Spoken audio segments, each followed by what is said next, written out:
Phyllis Hyman, a towering voice, a presence that could silence an entire room.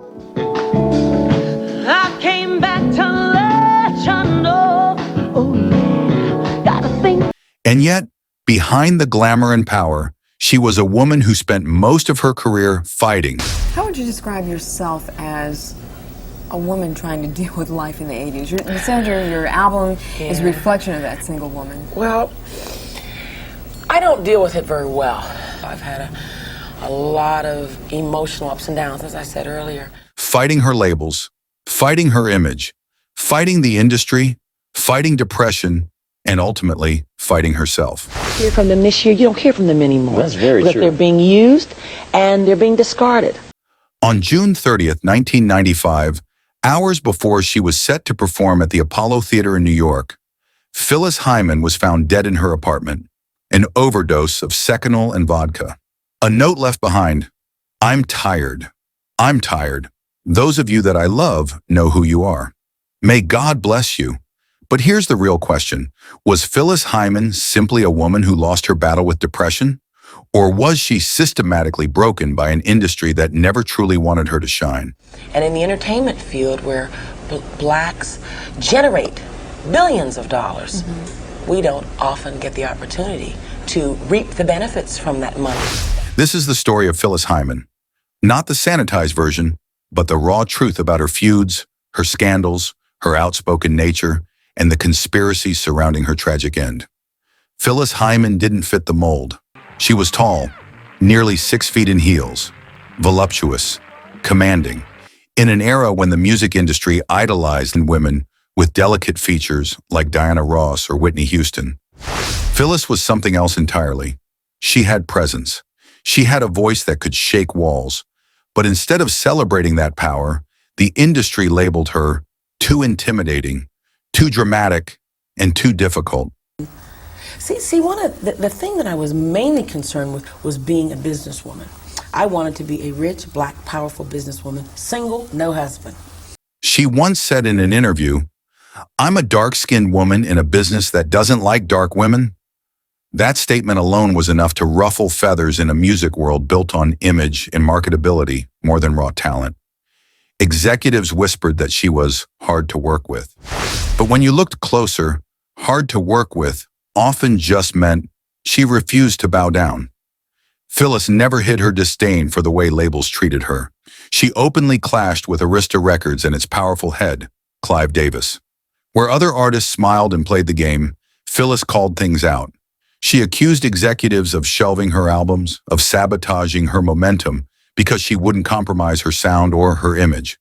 She wanted to sing about real issues: heartbreak, pain, loneliness, survival. The managers, the big guys came around, and I took my time. I was not in a hurry to do anything, and they were very peeved by that attitude.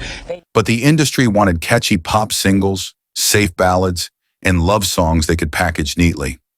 This battle played out repeatedly: unfinished projects, albums delayed, singles that never got promoted. Each time, Phyllis grew more bitter and more vocal about the industry's games. In her own words, "This business is not for the faint of heart, and if you're a black woman who speaks her mind, they will find a way to destroy you." Phyllis wasn't afraid of controversy. She didn't bite her tongue.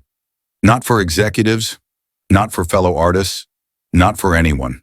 She talked about colorism in music before it was even a mainstream conversation. She pointed out how light-skinned women were often pushed to the forefront, while darker women like herself were sidelined. She criticized the music industry for turning artists into puppets, and she dismissed the pop princess formula as fake and soulless. But in being so brutally honest, Phyllis gained enemies. Behind the scenes, executives called her angry, unstable, unmarketable. Other artists whispered about her mood swings, her diva attitude, her refusal to play nice. To some, she was a truth teller. To others, she was a troublemaker who didn't know her place. Phyllis wasn't immune to personal drama either. She had a reputation for stormy relationships, both romantic and professional. She clashed with men in her life, accusing them of trying to control her or use her. Have you been married? Well, we don't want to discuss that. No, really. I've been married a long time ago, and he was a nice gentleman, and Obviously didn't work out. obviously. She fell in and out of love in very public, messy ways. Friends said she could be brutally honest, sometimes cutting with her words. And in the competitive world of soul and R&B, that honesty didn't always win her friends. There were whispers that she was jealous of other singers who got the fame she never achieved. At times, she even admitted she envied the careers of women she knew she could outsing, but who had the right look for the industry? Phyllis battled depression most of her adult life. She talked openly about it in interviews, long before mental health was something celebrities could comfortably discuss. But instead of sympathy, she was branded unstable. Her struggles with alcohol and prescription drugs became tabloid fodder, feeding into the narrative that she was unreliable, a diva who couldn't hold it together. The truth? She was self-medicating the pain of an industry that rejected her again and again, of a world that wanted her voice but not her face, her songs but not her truth. The day of her death, Phyllis was scheduled to perform at the Apollo Theater. Fans were waiting. Friends expected her to light up the stage again. Instead, she downed a lethal mix of Seconal and vodka. Her note was short, cold, final. I'm tired. I'm tired. But here's where the conspiracy comes in. Some of her closest friends said she wasn't suicidal. Not that day. She had plans, shows lined up, fans waiting. Why would she choose that exact moment to check out? Others argued that it wasn't her depression alone that killed her, but the years of being beaten down by a racist, sexist, image-obsessed industry that decided she wasn't worth saving. Her death, some say, was less a suicide and more an execution carried out by years of neglect, sabotage, and deliberate erasure. Today, Phyllis Hyman is remembered as one of the greatest voices of her generation, but also as one of its most tragic. She's the textbook case of how the industry treats outspoken women, especially dark-skinned women, who refuse to play the game. Her story is a warning, a reminder, a scar.